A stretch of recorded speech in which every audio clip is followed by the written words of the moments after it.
Russia, Russia, Russia. The Trump administration finally slapped Russia with sanctions for election meddling and accused Moscow of likely poisoning a former spy and his daughter with a nerve agent.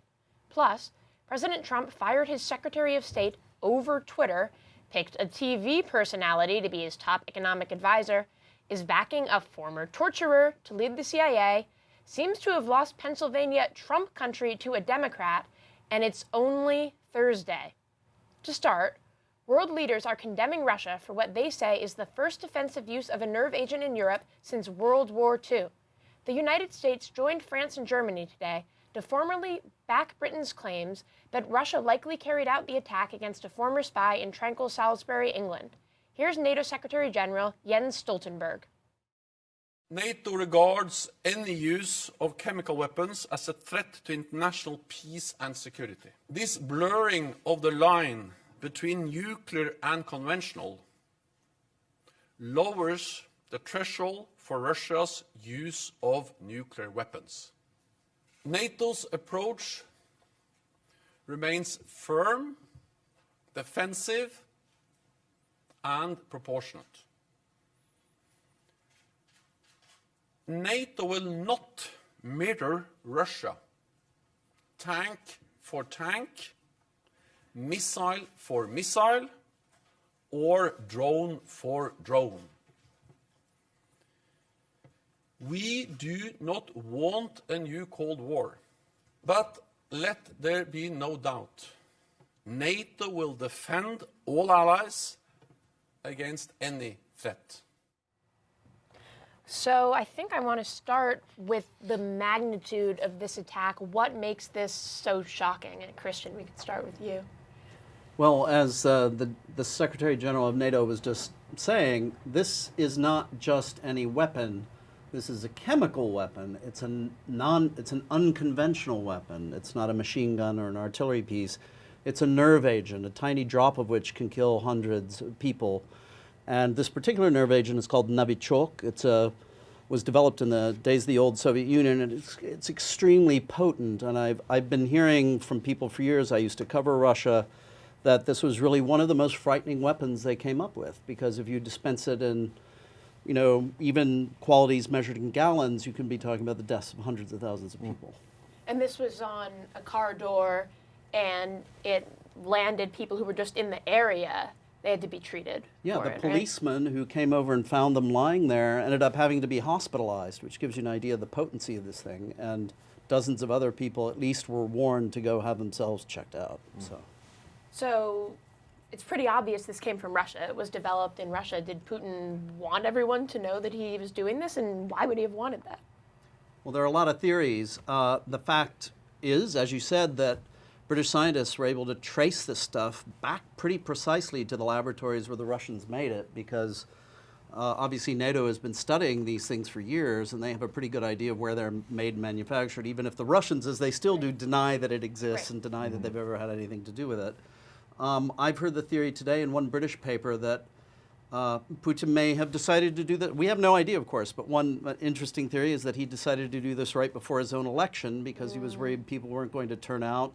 And now there's another grand kind of conflict with the West that he can use to gin up turnout and get people excited. But that seems, you know, about as probable as any other theory you can come up with today, I think. So one of the things that I was actually wondering, I mean, it clearly seems like a message from Russia, like this could only have come from Russia, but the Russian government's response to the UK has sort of been like, you're just trying to cause a stir. You are trying to create rumors after or before the World Cup.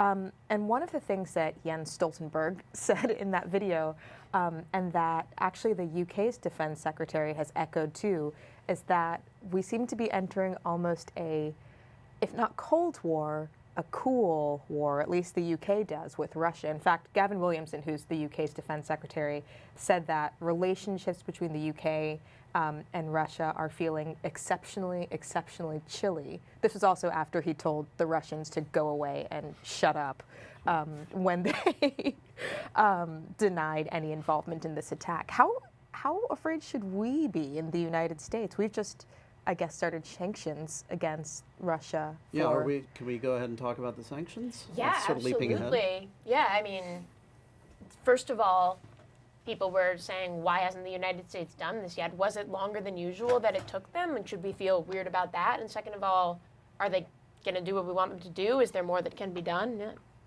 Yeah, well, one of the things that really struck me when I was reading the sanctions press release today is that, which I recommend everyone do, actually. I mean, it's not every day that I would recommend people to read a press release.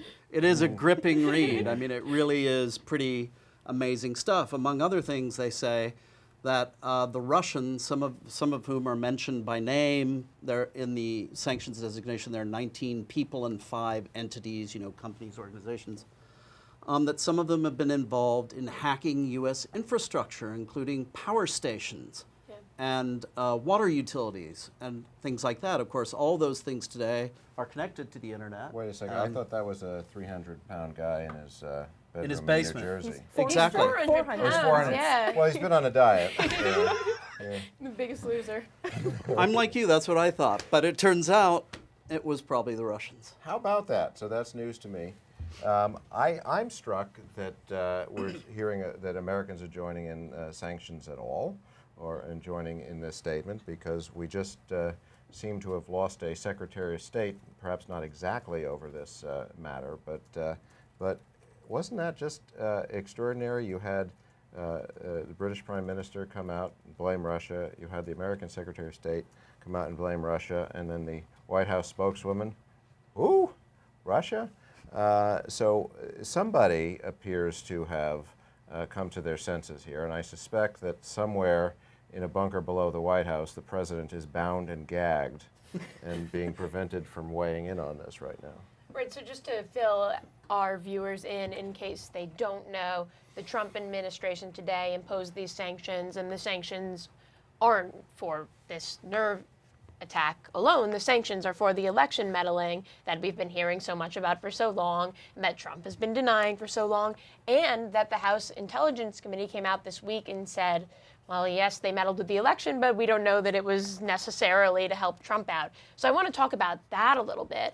What does it mean while Trump is screaming no collusion on Twitter that, Trey Gowdy and his folks are basically saying, yes, that's right, no collusion, and not even just no collusion, but no effort on Russia's part to support Trump rather than just to sow chaos generally. Yeah, 13 of the people mentioned in the sanctions designation are the very same 13 people that Robert Mueller mentioned in his indictment a few weeks ago. So the president keeps saying Mueller's whole undertaking is a witch hunt, and now the Treasury Department has acted to sanction these people on the basis of They Mueller's found 13 witches. indictments. That's right. There's collusion. Who will now be burned at the stake. Between the State Department. One of the notable things, though, about this announcement from the House Intelligence Committee that, yes, Russia meddled in the election, but apparently they didn't meddle to help Trump. They were just meddling for no reason, is that key Republicans have broken away from that statement, right? Like you mentioned Trey Gowdy, who actually came out and said that there was Russian meddling and that meddling was to hurt Hillary Clinton. Right. And then a little bit later on, his aide helpfully said, and by hurt Hillary Clinton, we mean help Donald Trump. Right. And it was notable because he's kind of one of the most outspoken House members. He's frequently very obviously pro his side. He was kind of the face of the Benghazi investigations, and yet he is breaking away to be like, guys, stop kidding around. Like, we know what's going on here. And it's notable that a few other Republicans are now kind of coming out against this statement, but the fact that there was only one outlier from this seemingly patently what's going false. on with Trey Gowdy? That's, I mean, He's retiring. right. He announced his going on. retirement, and I believe it is some secret Russian chemical has gotten into his bloodstream, and he's telling the truth. He's been out there basically defending the Mueller investigation, and now he's breaking with the Nunes Commission report.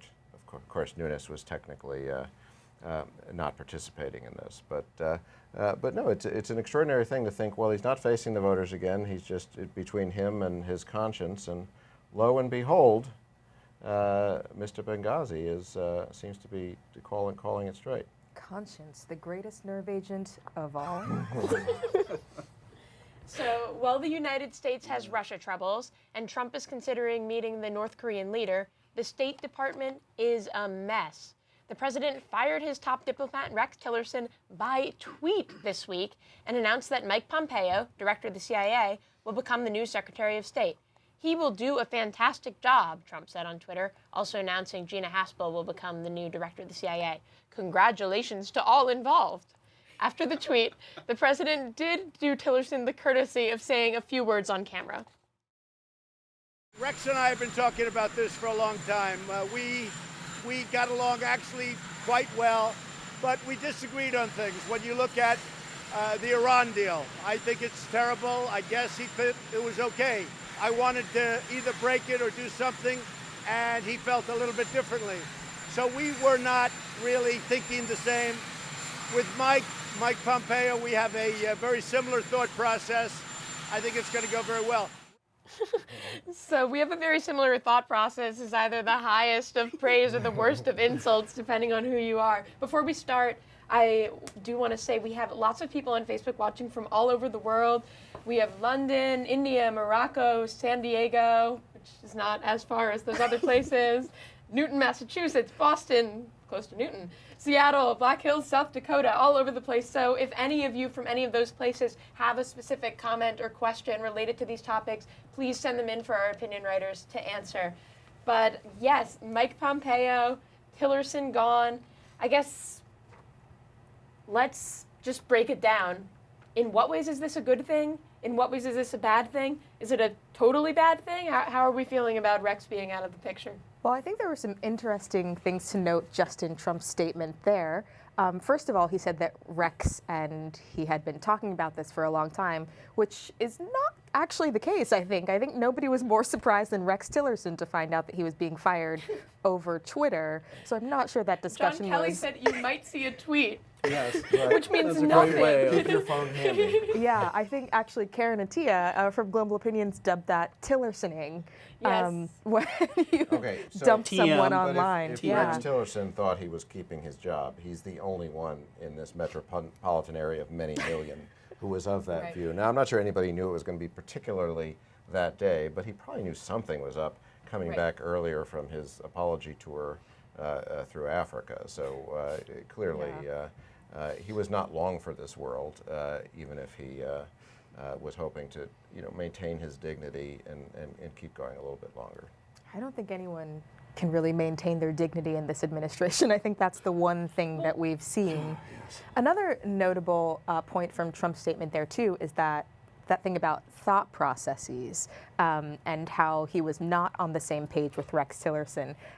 And that's also notable because I think one thing that we've seen in the Trump administration is he only wants people who agree with him on everything, whether it's sanctions, whether it's policy, whether it's like watching Fox and Friends and tweeting at the same time.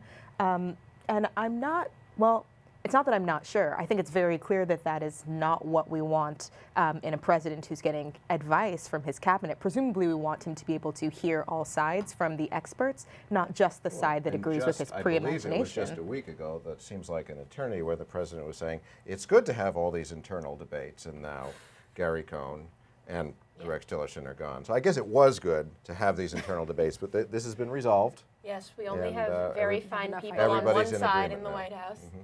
So you said we knew Rex Tillerson was not long for this world or long for this administration. Do you mean ever since we heard he called the president a moron this summer? I mean, do we feel that it kind of came back from there, that part of this is just that Trump was really sore that someone called him that? And you say people can't maintain their dignity, they start to lie and stuff. Tillerson notably did not lie about that. He never said he didn't call him a moron. So you think this was a matter of Trump feeling undermined on these big policy issues? And if so, or if not, let's talk about where he did break from Tillerson. Or do you think it was even just, I really don't like that this guy said mean stuff about me? I mean, look, the White House aides have been saying for months that we're going to sack him. They didn't say on X date, but it was very clear that that was coming in. When you are the Secretary of State and the president tweets to 40 million people or 25 million people and 15 million Russian bots, that you should stop wasting your time and don't talk to little rocket man, you probably are not going to have a lot of credibility as the Secretary of State. But so it was disagreement over North Korea, disagreement over Venezuela, over Iran, over the Paris Climate Accord, over Qatar. Yeah, it just goes on and on. And basically, you had sort of a mainstream conservative in Tillerson saying, you know, we live in a multilateral world, and then you had something else. And those things, that oil and water was not going to mix for a very long time. Right. It's interesting that now that President Trump is going to talk to North Korea, which is kind of one of the things that Tillerson wanted, Tillerson is out. So, Kristen, do you think we're going to see a really different foreign policy with Mike Pompeo in charge? I can't imagine how it wouldn't be very different. I mean, everything we know about Mike Pompeo suggests that his foreign policy views are closer to the president's, with one notable exception, and that's Russia. Because actually, of all the other areas, it's very conspicuous that for years and years he's been very hawkish on Russia, very, very skeptical, a tough critic of Vladimir Putin. On everything else, he really does seem to have very similar views to the president. But you kind of wonder if that particular thing could become a stumbling block, particularly because even in this situation, with this amazing story out of the UK, still to this moment, as Dana was saying earlier, we have not heard the president say anything at all about Russia's involvement. So we have a comment on Facebook from Gail Allen Kujaratam, who says, Tillerson was dreadful, but his firing still feels like a bad thing. It's the dilemma of bad parent versus no parent. And we also have, on the firing topic, a YouTube comment from Terry Suter, who says, I think the firing of Andrew McCabe would be so sad. If he did something so horrible, then maybe, but let him retire on Sunday with his pension. He has put in 20 years after all. So we could talk about McCabe a little bit. I mean, is this just pure vindictiveness? Why would they do this to the guy? Who is, I believe, the deputy director Yes, right, of the exactly, FBI. sure. So the deputy director of the FBI, who announced that he's going to resign, but is technically still an FBI agent because he's waiting to retire and get his pension because he's put in years and years of public service. Well, look, it's. I don't think anybody can seriously question the credibility of the Inspector General's report. So you know, you got to play that straight. You know, that is pretty damning. I've also not seen signs that they're going to necessarily do this punishment. It's probably punishment enough to be driven out of your position and then disgraced after this. Right. Yeah. No. I mean, that's what I figured. It's definitely salt in the wound to take the pension away. But I I'm guess struck we'll by the fact that some of our viewers are having the same reactions that we do, which is a lot of this stuff seems kind of extraordinarily vindictive and personal, or just it's certainly not the way these things are usually done, to put it mildly. And with Tillerson's departure, I think there is that sense that, you know, maybe people didn't necessarily think he was doing a good job as Secretary of State, but he was a grown-up. And then when you think of all the people around President Trump right now who like, sir, do not touch your nuclear button. Don't touch the button. I can think of one, and that's Secretary Mattis. So if Secretary Mattis has the flu, or he's got to be out of town for something, I want to know that the president's not going to reach for that button the way he does for the Diet Coke button. And I don't see Pompeo in that role necessarily. We may be losing our national security advisor. I don't know who are. There are some other grown-ups there. I think you've named them all. Yeah, well, I mean, people said that General Kelly was the grown-up in the room, but he has sort of Benjamin Buttoned himself back to childhood with this Rob Another button reference. Too many buttons. Too many buttons. He's a very little button now. Oh dear. Yeah, but even these people who we've expected to be the grown-ups in the room, to be the competent sort of limiting factors around the president, seem to have so far not succeeded in that at all. I mean, even Rex Tillerson, before the moment he knew he was going to be fired, was sort of trying to manage the North Korea-U.S. relationship, noting that, you know, negotiations were far off in the future. He was completely undermined by the president with no announcement.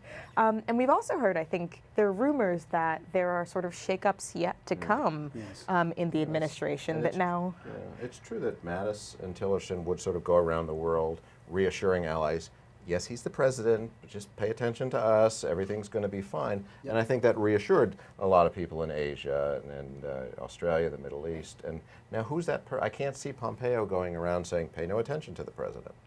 And with Pompeo gone, of course, that means a change at the CIA. And so we have Gina Haspel as the nominee, who has been called on cable news and elsewhere, Bloody Gina.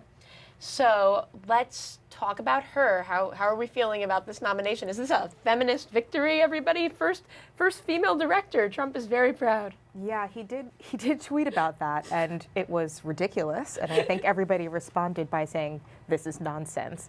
I think Trump tries to sort of weaponize these words of the left or the words of his opponents when he thinks that it suits, but this is just not one of those cases. Like, yes, she is female. She's also a torturer, perhaps. So we can't necessarily be asked to cheer for her just because of this one factor. And this is actually, I think, something that Trump has done quite often when he nominated Betsy DeVos. Like, oh, she's a woman. You guys like women. He also... She's one of yours. Yeah. The press office. Your She hasn't ever been to a school, but she's a woman. No, on International Women's Day, which was just a few days ago, I think the White House press office Instagrammed and tweeted pictures of all of the women appointees in the White House. It was like it Ivanka wasn't even just Trump. appointees, though. Yes, exactly. It was Melania Trump. Like, Yeah, oh, it's wow, you have a first lady? This is his wife and daughter. And it's a male president. Really That's why there's a count. first She lady. was appointed his wife. So That's Lucky, true. lucky I don't her. know. I think a lot of women would be proud to know that women also can do waterboarding, and I think that that wasn't always the case. And I think that's progress. That's a great Aspirational. advance. Yeah. So I guess if somebody could just really quickly for the viewers fill us in on who is this woman and why are we, kind of scoffing here? And she's a career officer of the CIA, joined the agency in 1985 at the height of the Cold War, apparently served with considerable distinction, then came the War on Terror, 9/11, and she was put in charge of this secret site in Thailand known apparently as the Cat's Eye secret prison, where she was perhaps, there's still a lot of dispute about this, but perhaps probably in charge of the waterboarding of at least one al-Qaeda operative. There were some earlier reports that she was involved with one of the most notorious terrorists. That may not actually be true, but one thing she has been implicated in is the notorious destruction of these videotapes, right, that were destroyed on orders from her higher ups, because they showed torture going on or something similar to that, and she was involved in the destruction of those things, which didn't earn her a lot of friends in Congress, in the opposition side of Congress. So our viewers have a lot of thoughts on this too. On Facebook, Kelly Ritter says, not a feminist victory. I think we can all agree with that. Chris Evanson says, so now you have a woman that loves killing at the helm of the CIA. Well done, thumbs up emoji. And Oli Bailumi says, no doubt she will get a pass given this Congress, but Michael Esch speculates McCain may reject her.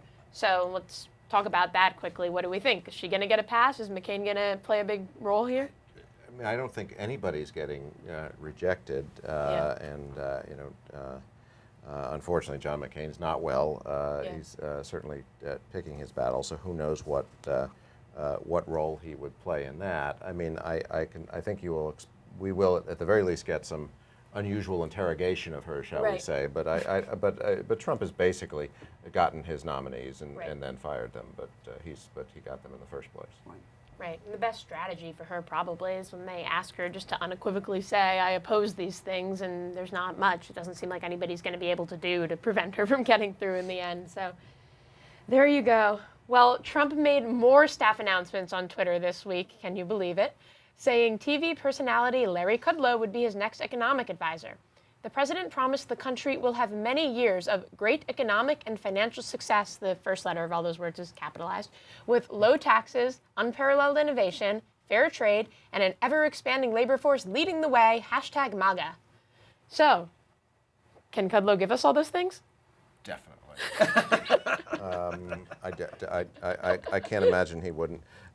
He shares the president's style in bluster. He shares the president's taste in neckwear. He is not trained as an economist, and as I was writing about today, he has been almost 100% perfect in his fallibility. He was the guy who said when people talked about the housing bubble before the crash, he said they were bubbleheads and they were wrong. He said he said that he doubted that there was going to be a recession. He said the Bush expansion would be going on. You should buy into the stock market. It's going to be a Goldilocks, just right economy. And not only was he wrong about that crash, which if you followed his advice you would have been ruined, he also was wrong at each step of the way, wrong about what the effects of the Clinton budget would be in 1993, wrong about the effects of the Bush tax cut. He said that would actually increase tax revenues and reduce and actually increase the surplus. And of course, it destroyed the surplus and reduced tax revenues. But the best part is that's exactly what he's saying right now about Trump's tax cut. So I believe him. Yeah, I think this bodes really well for the future of our economy and for the wide pool of knowledge that we have in and around the White House.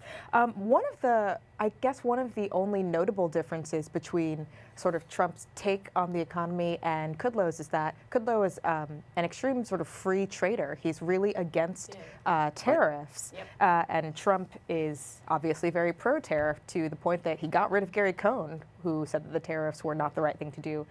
It's unclear, though, if Kudlow will be able to shift Trump's thinking really in any direction. I mean, he may be against tariffs, but he's not a trained economist. It seems like Pompeo and many other new replacements in the administration and cabinet that he was chosen because he seems to be very willing to agree with whatever Donald Trump says. So I guess we'll see where things go. I do wish that Twitter's character count had not been expanded just so we could have been spared some parts of that announcement tweet, but you know. It was lengthy. It was lengthy. Yeah. Yes, so not much diversity of thought in the White House, but a probably former torturer. Nor of neckwear. But there is a lot of diversity of thought within the president's brain, right? and that is why you can be on both sides of this issue. So he can be a free trader for a moment or a protectionist, and he came out with the tariffs, but then he essentially vitiated them by exempting Canada and Mexico. So, I mean, he doesn't really need a diversity of advisors if he's changing his mind every few minutes without them. Sure, you should probably just get rid of the advisors altogether. I think that's where we're headed. So, speaking of diversity, this one of a different type. Democrats are claiming an unlikely victory in a Pennsylvania Republican stronghold. The House special election between Democrat Connor Lamb and Trump ally Rick Saccone is so close, the Republican lawmaker isn't conceding, but Lamb says he's a winner. It took a little longer than we thought, but we did it. Okay, so... A man of few words. Right, exactly. He doesn't have to worry about the character count at all. So Lamb has an insurmountable lead right now, but it's possible there will be a recount. Paul Ryan is saying that this isn't very significant. We can see him here, too. Both of these people, both of these candidates, the Republican and the Democrat, ran as conservatives, ran as pro-gun, pro-life, anti-Nancy Pelosi conservatives. And I think that's the takeaway we see here. So apparently anti-Nancy Pelosiism is now one of the top. Anyway, is this true? I mean, do we buy this? Did Connor Lamb run as a conservative? Well, Connor Lamb ran as a person people wanted to elect in suburban Pittsburgh and rural areas of Pennsylvania. So, no, he's not a conservative, but he is appropriate for his district. And I think that's a good lesson for the Democrats, and why I think whenever you hear about Medicare for all, guess what? He didn't run on Medicare for all, and if he had, he wasn't going to win that district. So I think it's smart of the Democrats to have candidates who match their districts, and that's what gives them, I think, at least an even chance of taking back the House, is they've got this profusion of candidates, and some of them are in the style of Nancy Pelosi in urban areas, and some of them are in the style of the very briefly spoken Connor Lamb. And I believe he's also a veteran, right? He's and a Marine. There you go. An ex-Marine. And the Democrats are making a real effort to recruit a lot of candidates who have military backgrounds, which personally I think is very smart, because it's wise for obvious reasons. So candidates who match their districts, that's one big takeaway. What are some other big takeaways that we're getting here? Is being anti-Nancy Pelosi for a Democrat a big takeaway, or is that not as important as something like, okay, I guess maybe Republicans can't really run on this big old tax cut? I mean, these were supposed to be exactly the people who were going to love that. I mean, well, first of all, Conor Lamb didn't run as a conservative. He ran as a Democrat.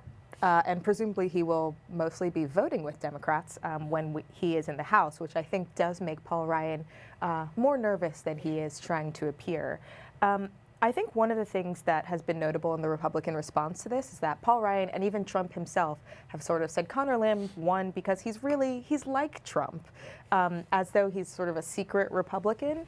He's not. Yeah. And despite the fact that Trump still has sort of a base of support, I think the tide generally is sort of turning a little bit against Trump in many of these districts that are at play. And while, being supported by Trump, as Conor Lamb's opponent was, Trump came and stumped in the district even, I think, the day before the election. It might help a little, but it can definitely hurt candidates. And even people who would turn out for Trump in, the normal elections are not necessarily going to be the same groups who will come out in full force in the midterm election.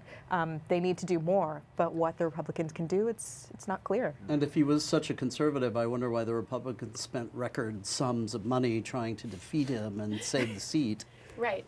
And if he was so like Trump, then why was Rexit the one who said I was Trump before Trump was Trump? Right. But no, I think you're right. And I think another lesson for Democrats probably is that there is a chance to win over these blue-collar voters. So there seems to be a debate. Are we going to try to win over these suburban Republicans who don't like Trump very much?